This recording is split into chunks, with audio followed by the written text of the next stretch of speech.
প্রাণ দিতে চাই, মন দিতে চাই, সবটুকু ধ্যান সারাক্ষণ দিতে চাই তোমাকে। হাই এভরিওয়ান, আমি শ্রেয়া আর তোমাদের সবাইকে অনেক অনেক ওয়েলকাম আমার চ্যানেলে। এখন বাজে সন্ধ্যে 7:30 আর এখন থেকে আমি আমার ব্লগটা কন্টিনিউ করছি, মানে স্টার্ট করছি। তো যাই হোক, আজকে 24শে ডিসেম্বর, কাল 25শে ডিসেম্বর উপলক্ষে একটা জায়গায় পিকনিক করতে যাচ্ছি। জায়গাটা হচ্ছে ঝাড়খণ্ডের পরেশনাথ পাহাড়। আর আমাদের বাড়ি থেকে ঝাড়খণ্ড যেতে টাইম লাগে প্রায় 8 ঘন্টা, 8.5 ঘন্টা কি 9 ঘন্টার মতো। তো সেই কারণেই আজ 24শে ডিসেম্বর রাত 8:30টায় বাস ছাড়া হবে। আর আমাদের এখান থেকেই একজন মানে বাস ছাড়ছে আর কি। তো এখান থেকে অনেকেই যাচ্ছে, তবে আমাদের বাড়ি থেকে আমি একাই যাব। তো চলো ব্লগটা কন্টিনিউ দেখতে থাকো। এখন বাজে রাত 8:10। তো এখন আমরা বেরোবো 8টার সময়। গাড়ি ছাড়ার কথা ছিল, কিন্তু এখনও সেরকম কেউ গিয়ে পৌঁছাতে পারিনি। তো সেই কারণেই হয়তো একটু লেট করেই ছাড়বে। আর এই হচ্ছে আমার সাজুগুজু আজকে। আসলে ক্যামেরা ধরে দেওয়ার কেউ নেই, সেই কারণেই তোমাদেরকে ফুল লুকটা দেখাতে পারলাম না। তো যাই হোক, চলো তোমাদের সাথে আবার পরের দিনে দেখা হবে। কোথাও ঘুরতে যাওয়ার আগে সবার আগে আমি যেই কাজটা করি সেটা হচ্ছে আমি আমার বেডরুমটাকে ভালো করে পরিষ্কার করে নিই, যাতে পরে এসে আমার কোনো অসুবিধা না হয়। আর মনে করে কিছু খাবারও ব্যাগের মধ্যে নিয়ে নিই, যাতে খিদে পেলে আমার কোনো অসুবিধা না হয়। তো এখানেও আজকে নিয়েছিলাম কেক, বিস্কুট, সব কিছুই। আমাদের বাস ছাড়ার কথা ছিল 8:30টার সময়, যেহেতু পাড়া থেকেই আমরা সবাই ফিস্ট করতে যাচ্ছি। তো সেই কারণেই 8:30টার মধ্যে বাস ছেড়ে দেওয়ার কথা ছিল। আর সবাই তো 8:30টার মধ্যে এসে পৌঁছাতে পারেনি, তো সেই কারণে বাস ছাড়তে একটু লেট হয়েছিল, প্রায় 10টা বেজেছিল বাস ছাড়তে। 25শে ডিসেম্বর উপলক্ষে এই বছর আমরা পিকনিক করতে যাচ্ছি ঝাড়খণ্ডের। আর মেনলি ঝাড়খণ্ডের দুটো জায়গায় আমরা ঘুরবো। একটা হচ্ছে উশ্রী নদীর জলপ্রপাত আর একটা হচ্ছে পরেশনাথ পাহাড়।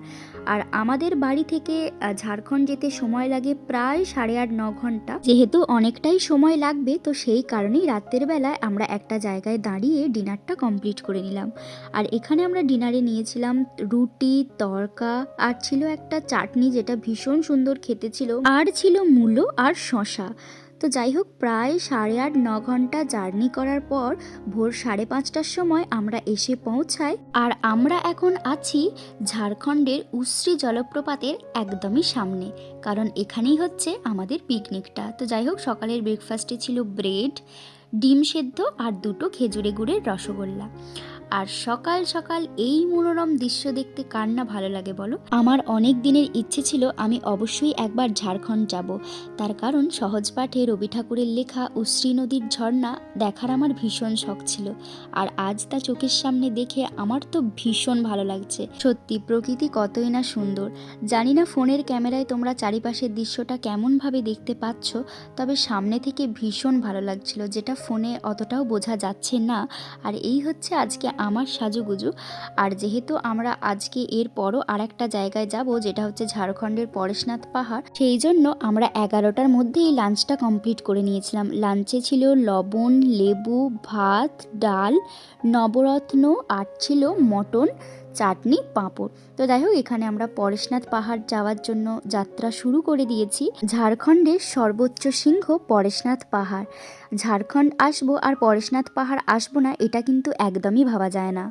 পরেশনাথ পাহাড় ঝাড়খণ্ডের সর্বোচ্চ শৃঙ্গ, প্রায় 1365 মিটার, 4478 ফুট উঁচু। আর এখানে অনেক জৈন মন্দিরও আছে। আর পরেশনাথ পাহাড় ট্রেকিংয়ের জন্যও জনপ্রিয়। আর এই পাহাড়ে যাওয়ার জন্য বাইক ও ডলির ব্যবস্থাও আছে। বাইকে করে গেলে তোমাদের সময় লাগবে প্রায় 2.5 থেকে 3.25 ঘন্টার মতো। তারপরেই তোমরা দেখতে পাবে এত সুন্দর একটা দৃশ্য। প্রথমেই বললাম এই পরেশনাথ পাহাড় ট্রেকিংয়ের জন্যও জনপ্রিয়। হ্যাঁ, অনেকেই এখানে হেঁটে আসে, তবে হেঁটে আসলে এখানে সময় লাগে প্রায় 6 থেকে 7 ঘন্টার মতো। তবে তোমরা যদি কেউ ট্রেকিং করবে বলে ভেবে থাকো, তাহলে অবশ্যই আগের দিন রাত থেকে হাঁটা শুরু করবে, তবেই তোমরা পরের দিন সকালে গিয়ে পরেশনাথ মন্দিরে দর্শন করতে পারবে। পাহাড়ে ওঠার পর বীভৎস একটা ঠান্ডা অনুভব করলাম। পাহাড়ে যত উঠতে থাকবে ততই কিন্তু ঠান্ডা বাড়তে থাকবে। তবে এতক্ষণের আশাটা কিন্তু একদম সার্থক হয়েছে। মানে আশেপাশের যে ভিউটা দেখতে পাচ্ছি ভীষণ ভালো লাগছে। আর অনেকেই এখানে হেঁটে আসছে, তবে হেঁটে এলে সময়টা একটু বেশি লাগে। হয়তো আমি ঠিক না বললেও মোটামুটি আমরা বাইকে এসেছি 2.5 ঘন্টা লেগেছে, মানে তোমরা যদি হেঁটে আসো সেখানে তোমাদের ধরে রাখো তোমরা 4 থেকে 4.5 ঘন্টার মতো তো লাগবেই। তবে তোমাদেরকে আমি একটা কথা বলবো, তোমরা যেরকমই বয়স হোক না কেন তোমরা যখন পাহাড়ে কোথাও ট্রাভেল করবে তোমরা অবশ্যই চেষ্টা করবে কোনো কুর্তি বা কিছু পরার, কারণ শাড়ি পরে ট্রাভেল করলে একটু অসুবিধা থাকে। যেমন আমরা যখন আসছিলাম এখানে দিয়ে, তো তখন দেখলাম কি একজন পড়ে গেল, পড়ে যে শুধু যে পড়ে গেছে সেটা না, সে তার মাথাতে প্রচুর আঘাত পেয়েছে, যেটা দেখে ভীষণ আমরা ভয় পেয়ে গিয়েছিলাম। আর আরেকটা কথা বলবো, যাদের মেনলি শ্বাসকষ্ট আছে তারা মানে সাহস করে এই পাহাড়ে উঠবে না। এতক্ষণের জার্নি করে আসাটা কিন্তু সার্থক। এত সুন্দর একটা মন্দির দর্শন করে লাইফে প্রথমবার এরকমভাবে ব্লগ করলাম, তাই হয়তো কিছু ভুল আছে, তো তোমরা সেগুলোকে প্লিজ ইগনোর করো। তোমাদের সাথে দেখা হবে পরের ভিডিওতে। সবাই ভালো থেকো, টাটা, রাধে রাধে।